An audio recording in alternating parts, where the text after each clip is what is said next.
नमस्कार, मैं सरोज स्वागत करती हूँ आपका आज की इस क्लास में। तो आज की जो क्लास है, ये रहने वाली है सीटेट के लिए। और अगर आप एचटीटीजीटी कमीशन की प्रिपरेशन कर रहे हो, तो आपके लिए ये वीडियो बहुत ज़्यादा इम्पोर्टेंट जो है वो रहने वाली है। क्योंकि आज की क्लास में ये जो क्वेश्चंस मैं आपके लिए लेके आई हूँ, ये पूरी तरह से पीवाईक्यू है, यानी कि ये पिछले किसी ना किसी ईयर के एग्जाम में रिपीटेड क्वेश्चंस हैं। तो आज की क्लास के जितने भी क्वेश्चन हैं ये रहेंगे एसएसटी से। एसएसटी में ये पॉलिटी से रिलेटेड क्वेश्चन रहने वाले हैं और एक तरह से ये जीके के क्वेश्चंस भी हैं। तो सीटेट और एचपीटीजीटी कमीशन के अलावा अगर आप किसी और भी एग्जाम की तैयारी कर रहे हो, तब भी आपके लिए ये क्लास जो है वो इम्पोर्टेंट रहने वाली है। क्योंकि आज की क्लास का टॉपिक ही कुछ ऐसा है। टॉपिक का नाम है संविधान। ठीक है, तो संविधान से रिलेटेड हम मैक्सिमम जो इम्पोर्टेंट क्वेश्चंस संविधान से रिलेटेड पूछे जाते हैं बहुत सारे एग्जाम्स में, एक तरह से जीके वाले पोर्शन में भी कई बार ये क्वेश्चंस पूछे जाते हैं, या फिर पॉलिटी एसएसटी के जो पोर्शन होता है उसमें भी ये क्वेश्चन पूछे जा सकते हैं। तो आज की क्लास का जो जो ये टॉपिक है संविधान, ये हर तरह के एग्जाम के लिए इम्पोर्टेंट है। तो चलिए शुरू करते हैं हम आज की ये क्लास। आज की क्लास शुरू होने से पहले मैं आपको बता दूं कि आपने क्लास को स्किप बिल्कुल नहीं करना है, क्योंकि क्लास बहुत ज्यादा लंबी नहीं होने वाली है। आपने क्लास को एंड तक जरूर देखना है, और अगर आपको क्लास अच्छी लगती है तो क्लास को लाइक और क्लास के ऊपर कमेंट करना बिल्कुल नहीं भूलना है कि आपको मेरी क्लास जो है वो कैसी लगी। तो आज की क्लास का जो फर्स्ट क्वेश्चन है ये है कि जो भारतीय संविधान की आत्मा है वो किसे कहते हैं। तो संविधान की आत्मा जो है वो किसे कहा जाता है। आपको पता है भारतीय संविधान की आत्मा कहा जाता है प्रस्तावना को। ठीक है, प्रस्तावना जो है उसको भारतीय संविधान की आत्मा कहा जाता है। क्यों कहा जाता है? क्योंकि जो ये प्रस्तावना है, एक तरह से आप ये समझ सकते हो कि जो हमारा संविधान इतना लंबा, इतना टाइम लेके, इतना ज्यादा खर्चा करके जो तैयार हुआ है, उसका एक तरह से सार आप कह सकते हो। यानी कि अगर आपने इस प्रस्तावना को समझ लिया है तो आप कह सकते हो कि पूरा जो संविधान है उसको आप समझ सकते हो। बहुत पूरे संविधान का जो सार है वो इस प्रस्तावना में दिया गया हुआ है। ठीक है, तो संविधान की इसको आत्मा कहा जाता है। ठीक है, जैसे एक व्यक्ति के शरीर में आत्मा इतनी इंपॉर्टेंट होती है, उसी तरह से ये जो प्रस्तावना है उसका भी हमारे शरीर में बहुत ज्यादा हमारे संविधान में बहुत ज्यादा रोल है। ठीक है, तो नेक्स्ट क्वेश्चन शुरू करते हैं। नेक्स्ट क्वेश्चन है कि संविधान की प्रस्तावना में अब तक जो है वो कितनी बार संशोधन हो चुका है। तो संविधान की प्रस्तावना में संशोधन हो चुका है एक बार। ठीक है, अब तक जो ये प्रस्तावना है इसमें सिर्फ एक ही बार संशोधन हुआ है। संविधान में तो बहुत बार संशोधन हो चुका है, लेकिन जो प्रस्तावना है, जब से संविधान हमारा बनकर तैयार हुआ है तब से लेकर आज तक सिर्फ एक बार ही इसमें संशोधन किया गया है। और वो संशोधन भी आपसे एग्जाम में पूछा जा सकता है कि ये कब हुआ था, कौन सा संशोधन था, कौन से ईयर में हुआ था, और ये इस संशोधन में क्या जोड़ा गया था। ठीक है, तो ये संशोधन हुआ था एक बार, ये था 42वां संशोधन, यानी कि 42 जो अमेंडमेंट थी ये थी, और ये हुई थी 1976 में। ठीक है, 1976 में 42वां संवैधानिक संशोधन जो हुआ था ये हुआ था प्रस्तावना को लेकर। ठीक है, और इस संविधान में इस जो ये संशोधन किया गया था, तो ये क्यों किया गया था? क्योंकि इस संशोधन के द्वारा इस प्रस्तावना में 3 शब्द और जोड़े गए थे। ठीक है, वो शब्द थे, एक था समाजवाद, दूसरा था अखंडता, और तीसरा था पंथ निरपेक्ष। ठीक है, ये 3 वर्ड्स जोड़ने के लिए ये संशोधन जो था वो किया गया था। ठीक है, तो आपने यहाँ से 3 से 4 क्वेश्चन हमारे बन जाते हैं कि आपने ये याद रखना है कि अब तक सिर्फ एक बार संशोधन हुआ है प्रस्तावना में, और वो संशोधन था 42वां संशोधन, और 1976 में ही संशोधन हुआ था। और इस संशोधन में 3 शब्द जोड़े गए थे, जो थे समाजवाद, अखंडता और पंथ निरपेक्ष। ठीक है, ये 3 शब्द जो थे ये इस संशोधन के द्वारा संविधान की प्रस्तावना में जोड़े गए थे। ठीक है, नेक्स्ट क्वेश्चन है कि भारत के संविधान को बनाने में कितना समय लगा था। अब भारत का संविधान आपको पता है बहुत ज्यादा विस्तृत है, बहुत ज्यादा लंबा संविधान है, तो इसको बनाने में टाइम कितना लगा था? तो इस संविधान को बनाने में लगा था 2 वर्ष 11 माह और 18 दिन। ठीक है, तो इतना टाइम लगा था, 2 वर्ष 11 माह और 18 दिन। ठीक है, मैक्सिमम एग्जाम में ये पूरा डेट या पूरा जो एक तरह से टाइम है ये पूरा ना दिया जाके लगभग वहां पे लिखा होता है लगभग 3 साल। तो आपने उसको ही सिलेक्ट करना है क्योंकि लगभग 3 साल का ही टाइम लग गया था हमारे संविधान को बनने में। ठीक है, तो ये इंपॉर्टेंट है, 2 वर्ष 11 महीने और 18 दिन का समय लगा था। ठीक है, संविधान को बनकर तैयार होने में। अब नेक्स्ट क्वेश्चन है कि विश्व का सबसे बड़ा लिखित जो संविधान है ये कौन से देश का है। अब आप खुद ही सोचिए कि पूरे विश्व में जिस संविधान को बनने में 2 साल 11 महीने और 18 दिन का टाइम लग गया, तो पूरे विश्व में केवल भारत ही ऐसा देश है जिसका संविधान इतना लंबा, इतना विस्तृत संविधान है। ठीक है, तो पूरे विश्व की अगर हम बात कर रहे हैं तो यहाँ पर भारत ही एकमात्र ऐसा देश है जिसका संविधान इतना लंबा है, इतना सबसे बड़ा लिखित संविधान है, जिसको लिखने में ही केवल इतना टाइम जो है वो लगा है। ठीक है, तो ये भारत इसका आंसर होगा कि विश्व का सबसे बड़ा लिखित संविधान जो है वो भारत देश का है। ठीक है, ये आपने याद रखना है, इंपॉर्टेंट है ये क्वेश्चन। ठीक है, नेक्स्ट क्वेश्चन है कि विश्व का सबसे नवीनतम, सबसे नया जो लिखित संविधान है ये कौन से देश का है। अब आपको पता है ऐसा नहीं है कि हर देश का संविधान लिखित रूप में ही होगा, कुछ देश ऐसे हैं जिनका संविधान जो है एक मौखिक रूप में ही उनके द्वारा संचित जो है वो किया गया हुआ है। लेकिन भारत का संविधान लिखित रूप में है, एक तरह से लचीला संविधान है, विस्तृत संविधान है। तो आपने ये बताना है कि विश्व में ऐसा कौन सा देश है जिसका संविधान जो है वो सबसे नया है, अभी बनकर तैयार हुआ है। ठीक है, और लिखित है। ठीक है, जिसको लिखित रूप में सबसे नए मतलब अभी हाल ही में उसको रखा गया है। ठीक है, तो ये है नेपाल का संविधान। ठीक है, नेपाल का संविधान लगभग 2015 में जो है ये संविधान जो है इसको लिखा गया है। ठीक है, तो ये इंपॉर्टेंट है, सबसे विश्व का सबसे नवीनतम जो लिखित संविधान है ये नेपाल देश का है, ये आपने याद रखना है। नेक्स्ट क्वेश्चन की अगर हम बात कर रहे हैं, नेक्स्ट क्वेश्चन है कि भारतीय संविधान का जनक जो है किन्हें कहा जाता है। इंपॉर्टेंट है, वेरी इंपॉर्टेंट ये क्वेश्चन, क्योंकि ये बहुत बार एग्जाम्स में पूछा जा चुका है कि संविधान का जनक या फिर यहाँ पर संविधान का निर्माता भी लिखा गया होता है कई जगह पे। ठीक है, तो संविधान का जनक या संविधान का निर्माता जो है वो कहा जाता है डॉक्टर भीमराव अंबेडकर जी को, जो कि संविधान की प्रारूप समिति जो थी उसके अध्यक्ष भी थे। ठीक है, तो ये आपने याद रखना है, डॉक्टर भीमराव अंबेडकर जी संविधान के जनक या संविधान के निर्माता कहे जाते हैं। ठीक है, तो ये इंपॉर्टेंट है क्वेश्चन। ठीक है, अगर निर्माता पूछा जाता है तब भी आपने यही आंसर लिखना है और जनक पूछा जाता है तब भी, कंफ्यूज नहीं होना है एग्जाम में, क्योंकि दोनों का सेम ही आंसर जो है वो रहेगा। ठीक है, और प्रारूप समिति का अध्यक्ष भी मैंने आपको बता दिया डॉक्टर भीमराव अंबेडकर जी ही थे। ठीक है, नेक्स्ट क्वेश्चन है कि जो संविधान सभा के प्रथम अस्थायी अध्यक्ष कौन थे।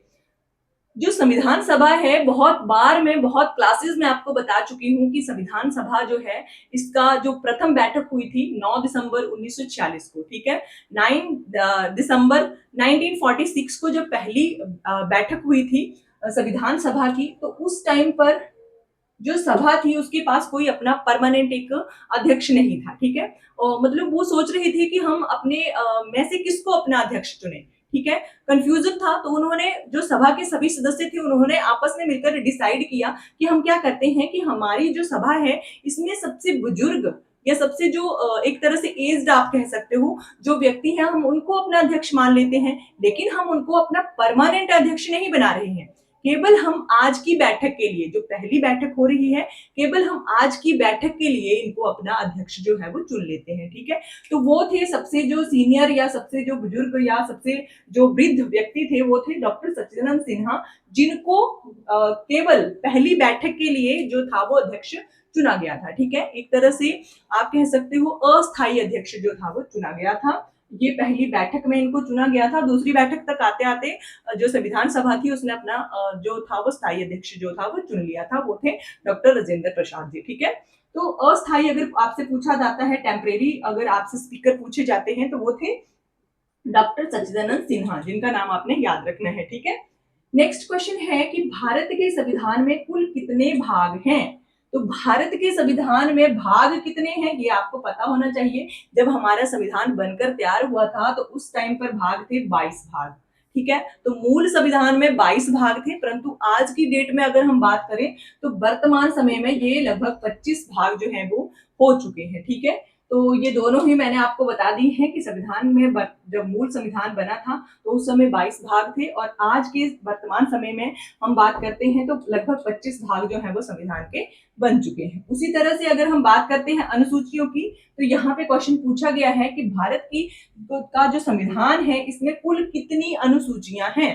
तो अनुसूचियां हैं, मूल संविधान में 8 अनुसूचियां हैं और वर्तमान समय में ये हो चुकी हैं 12। ठीक है, 12 अनुसूचियां ये हो चुकी हैं। जब हमारा संविधान बना था, जब मूल संविधान की जो कृति बनी थी, वो उस समय हमारे पास केवल 8 अनुसूचियां थी, लेकिन आज के समय में हमारे पास 12 जो अनुसूचियां हैं वो हो चुकी हैं। ठीक है, तो ये इंपॉर्टेंट है ये क्वेश्चन भी। नेक्स्ट है कि संविधान सभा का गठन जो है ये कब किया गया था।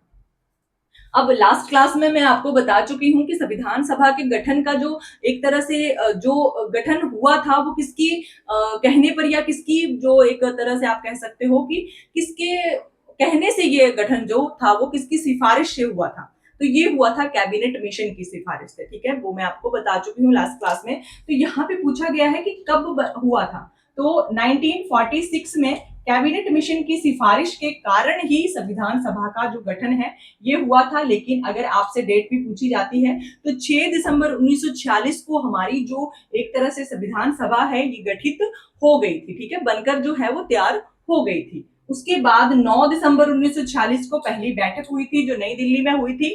ये भी आपसे क्वेश्चन जो है वो पूछा जा सकता है। एक क्वेश्चन से रिलेट करके मैं 2-3 क्वेश्चन अगर आपको बताती हूँ तो प्लीज नोट करके जरूर रख लें। ये क्वेश्चन सभी इंपॉर्टेंट हैं और पूछे जा सकते हैं। ठीक है, तो 9 दिसंबर 1946 को प्रथम बैठक हो गई थी। 6 दिसंबर 1946 को जो है वो संविधान सभा हमारी बनकर तैयार हो गई थी। अब दूसरी बैठक कब हुई थी? दूसरी बैठक हुई थी 11 दिसंबर को। ठीक है, 11 दिसंबर को दूसरी बैठक हुई थी और 13 दिसंबर को तीसरी बैठक जो है संविधान सभा की ये हुई थी। लगभग 3 ही बैठकें पूछी जाती हैं। ठीक है, तो 3 बैठकें जो है वो मैंने आपको बता दी हैं। 6 दिसंबर 1946 को बनकर ये तैयार हुई थी सभा। उसके बाद 9 दिसंबर 1946 को इसकी पहली बैठक हो गई। 11 दिसंबर 1946 को दूसरी बैठक हो गई और 13 दिसंबर 1946 को तीसरी बैठक जो थी ये इसकी हो गई थी। ठीक है, बात करते हैं अब नेक्स्ट क्वेश्चन की। तो यहाँ पर नेक्स्ट क्वेश्चन जो है ये पूछा गया है कि संविधान सभा में जवाहरलाल नेहरू जी द्वारा उद्देश्य प्रस्ताव जो है ये कब प्रस्तुत किया गया था।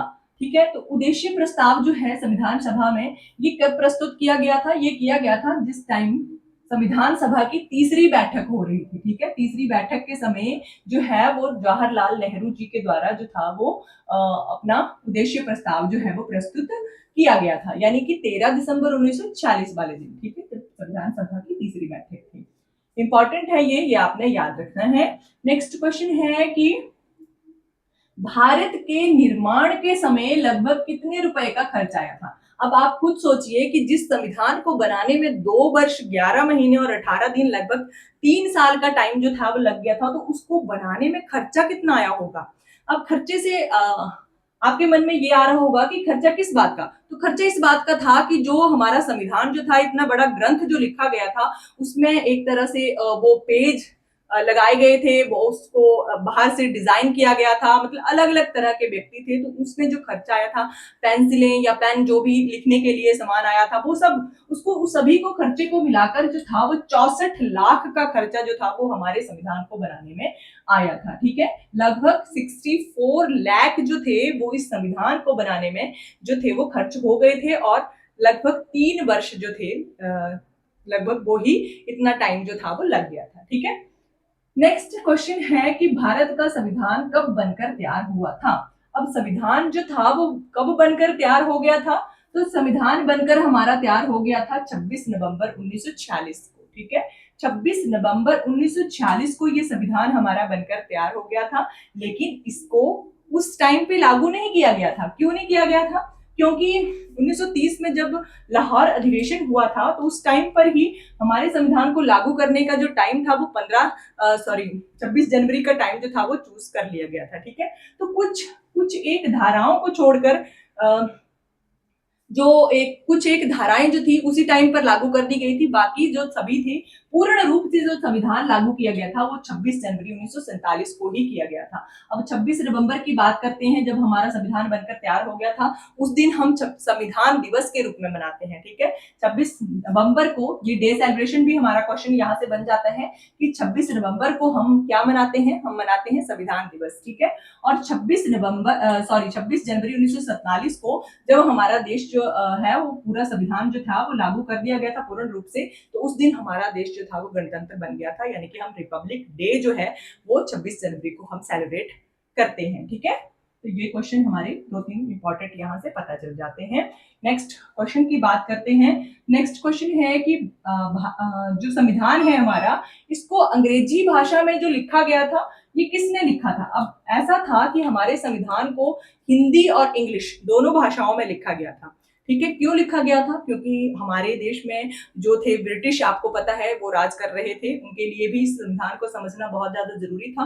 और कुछ भारतीय ऐसे थे जो इतने ज्यादा पढ़े लिखे नहीं थे, जो इंग्लिश को समझ सकते थे उस टाइम पे, तो उनके लिए हिंदी में इस संविधान को लिखा जाना बहुत ज्यादा जरूरी था। तो हमारा संविधान जो है भारत का दोनों ही भाषाओं में लिखा गया था। तो आपसे यहाँ पे क्वेश्चन पूछा जाता है कि अंग्रेजी भाषा में किसने लिखा था। तो संविधान को अंग्रेजी भाषा में लिखा था प्रेम बिहारी नारायण रायजादा के द्वारा, ठीक है। और अगर हिंदी में पूछा जाए तो हिंदी में बसंत कृष्ण वैद्य के द्वारा जो था वो इस संविधान को लिखा गया था, ठीक है। दोनों ही नाम इंपॉर्टेंट है, आपने याद रखने हैं, ठीक है। नेक्स्ट और लास्ट क्वेश्चन है आज की क्लास का। यहाँ पे पूछा गया है कि प्रस्तावना को संविधान की आत्मा जो था ये किसने कहा था। अब प्रस्तावना जो है ये सबसे पहला क्वेश्चन भी था हमारा कि संविधान की आत्मा कहते हैं प्रस्तावना को, ठीक है। तो अब आत्मा कहा किसने था, संविधान की जो आत्मा है वो कौन से ऐसे व्यक्ति थे जिन्होंने संविधान की आत्मा प्रस्तावना को कहा था। तो वो कहा था पंडित जवाहरलाल नेहरू ने, जो कि आगे चलकर आजाद जब हमारा देश हो गया था तो हमारे देश के पहले प्रधानमंत्री भी बने थे, ठीक है। पंडित जवाहरलाल नेहरू जी, जिनके द्वारा संविधान की आत्मा प्रस्तावना को कहा गया था। और संविधान की कुंजी जो था वो प्रस्तावना को किसने कहा था, संविधान की कुंजी है तो ये कहा था गजेंद्र गढ़कर ने, ठीक है। गजेंद्र गढ़कर जो थे इन्होंने प्रस्तावना को संविधान की कुंजी कहा था। और जन्म पत्रिका या जन्म कुंडली जो है वो संविधान की जो प्रस्तावना है उसको कहा था के एम मुंशी ने, ठीक है। के एम मुंशी ने संविधान की जो प्रस्तावना है उसको कहा था ये संविधान की जन्म पत्री है या जन्म कुंडली है, ठीक है। तो यहाँ से 2-3 क्वेश्चन जो है इंपॉर्टेंट आपको पता चल जाते हैं, ठीक है। तो ये सभी क्वेश्चंस इंपॉर्टेंट है। अगर और भी बहुत सारे क्वेश्चन संविधान से रिलेटेड अभी भी बचते हैं, अगर आपको एक और इसी तरह की क्लास संविधान से रिलेटेड क्वेश्चंस के लिए चाहिए तो आप मुझे कमेंट करके जरूर बता सकते हो। और आज की क्लास आपको कैसी लगी है तो आप मुझे ये भी जरूर बताएं। Thank you for watching.